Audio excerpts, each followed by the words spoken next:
खबर गाजीपुर से है, जहां सपा सांसद अफजाल अंसारी का बयान सामने आया। बांग्लादेश के हालात के सवाल पर बोलते हुए अफजाल अंसारी ने कहा कि जो बांग्लादेश श्रीलंका में हुआ किसी देश में ना हो, लेकिन इससे पूरी दुनिया को संदेश गया है कि जनता सबसे बड़ी है। इस दौरान सीएम योगी के बांटेंगे तो काटेंगे बयान पर बोलते हुए अफजाल ने कहा कि बांटने का काम बीजेपी के लोग करते हैं और उनके भाषणों से उन्मादित होकर काटने का काम भी उन्हीं के लोग करते हैं। अफजाल ने कहा कि उनके कहे का अर्थ है नहीं मालूम, लेकिन जनता डरी हुई है। सीएम के सपा, कांग्रेस और जिन्ना की आत्मा घुसी है के बयान पर अफजाल ने कहा कि कोई कह दे इनमें नाथूराम गोडसे की आत्मा घुसी है तो कैसा लगेगा। अफजाल ने कहा कि जिन्ना देश को बांटने वाले थे, जिन्ना की आत्मा देश का बंटवारा करने वालों के लिए हो सकती है।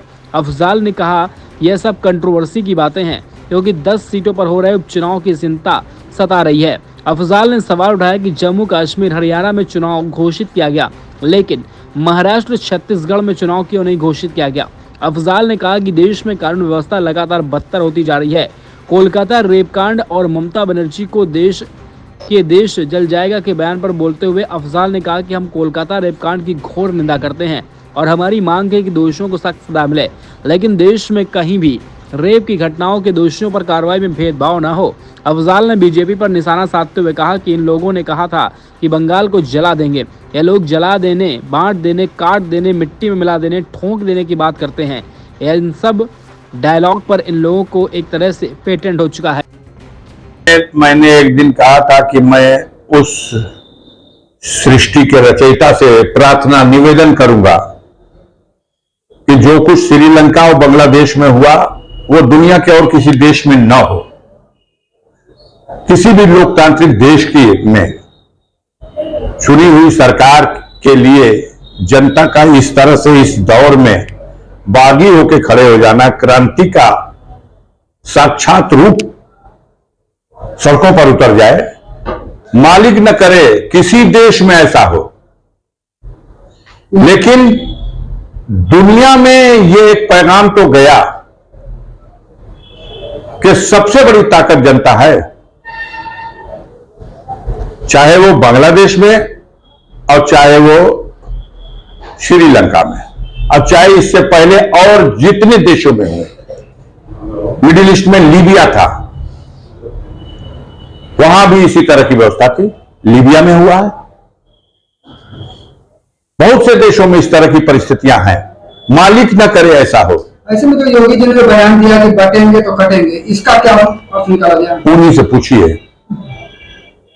बांटने का काम भारतीय जनता पार्टी के लोग करते हैं और उनके भाषणों से उन्मादित होकर के काटने का काम भी उन्हीं के लोग करते हैं। ये तो बांटते भी है और काटते भी हैं। पता नहीं उस कहने के पीछे क्या अर्थ था। जनता तो डरी है, जनता तो डरी है कि ये बांटने और काटने की बात पैदा कहां से हो रही है। अभी कल भी उन्होंने एक बयान दिया है कि सपा और कांग्रेस के लोगों में जो जिन्ना की आत्मा घुस गई है। भाई, मुझे ये लगता है कि अब जो लोग हैं नहीं दुनिया में, उनका नाम लेकर के कोई बहुत इस तरह की टिप्पणी की जाए, हम ये कहने वाले नहीं हैं। हम ये इसके जवाब में ये कहने वाले नहीं हैं कि इनके अंदर किसकी आत्मा घुसी हुई है। कई लोग इसके जवाब में कह सकते हैं, अगर कोई कह दे कि इनमें नाथूराम गोडसे की आत्मा घुसी हुई है, जिसने महात्मा गांधी को भी नहीं बख्शा, कैसा लगेगा। जिन्ना देश को बांटने वाला थे, तो जिन्ना की आत्मा तो जो बंटवारे का समर्थन करने वाले हैं उनको उनके लिए हो सकती है, लेकिन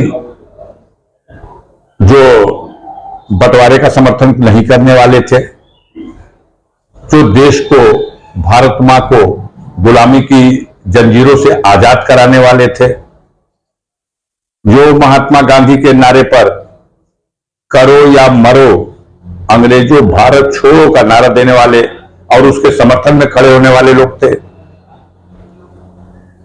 उन पर तो ये कोई बात कोई बनती नहीं है। बात तो उन पर बनेगी जो जब देश को मुक्त आजादी से अंग्रेजों की सत्ता से मुक्त कराने का संघर्ष चल रहा था, तो जो लोग किनारे खड़े हो गए थे, जिन लोगों ने कहा था कि नहीं हम इस आंदोलन के साथ नहीं हैं, आप इतिहास उठा लो, पढ़ लो, जिन सारे सूरमाओं को वीर और महावीर की संज्ञा दी जाती है, जिन्होंने 10-10 बार माफी मांगा, उसको तो वीर कहा जाएगा, और जो हंसते हंसते फांसी का फंदा चूम लिया उसको क्या कहा जाएगा। तो ये तो कंट्रोवर्सी की बातें हैं। 10 सीटों पर जो बाई इलेक्शन होना है, चिंता उसकी सता रही है। 2 प्रांतों में डिक्लेयर हो गया इलेक्शन, हरियाणा में। मैं ज्योतिष शास्त्र का छात्र नहीं रहा, लेकिन गणित के माध्यम से कुछ समझने की कोशिश करता हूं। सारे देश को पता है कि 4 राज्यों में चुनाव होना था, लेकिन निर्वाचन आयोग की विश्वसनीयता पर आज प्रश्न चिन्ह उठ रहा है कि आखिर महाराष्ट्र का चुनाव क्यों नहीं डिक्लेयर किया, झारखंड का चुनाव क्यों नहीं डिक्लेयर किया। मजबूरी में 10 साल बाद आपने कश्मीर का चुनाव अनाउंस किया, हरियाणा का चुनाव अनाउंस किया, इसके साथ उनका भी कार्यकाल पूरा हो रहा था। चारों चुनाव अनाउंस करते, लेकिन रोका गया। घटना हो गई, रोकने के बाद जो करना चाहते थे वो घटना झारखंड में हो गई। चंपई सोरेन को किस तरह से वर्गलाया गया, तोड़ा गया। अभी कश्मीर में बगावत हो गई, बहुत से छोटे बड़े लोगों को तोड़ा गया। पहली बार इतिहास में हुआ है भारतीय जनता पार्टी के कि इनके द्वारा प्रकाशित सूची इन्हीं के लोगों की बगावत के सामने वो वापस होगी। पहली बार डिक्लेयर सूची वापस लेके फिर क्या डिक्लेरेशन था, क्यों विरोध था? क्योंकि बाहर से दूसरी पार्टियों से आप किसी प्रलोभन से उनको जो छीन झपट के लाते हैं, उसको आप लोगों ने ऑपरेशन लोटस का नाम दिया है, उनको टिकट दिया गया था। कार्यकर्ताओं में बहुत ही आक्रोश था, विद्रोह था, और ये स्थिति उत्पन्न हो गई।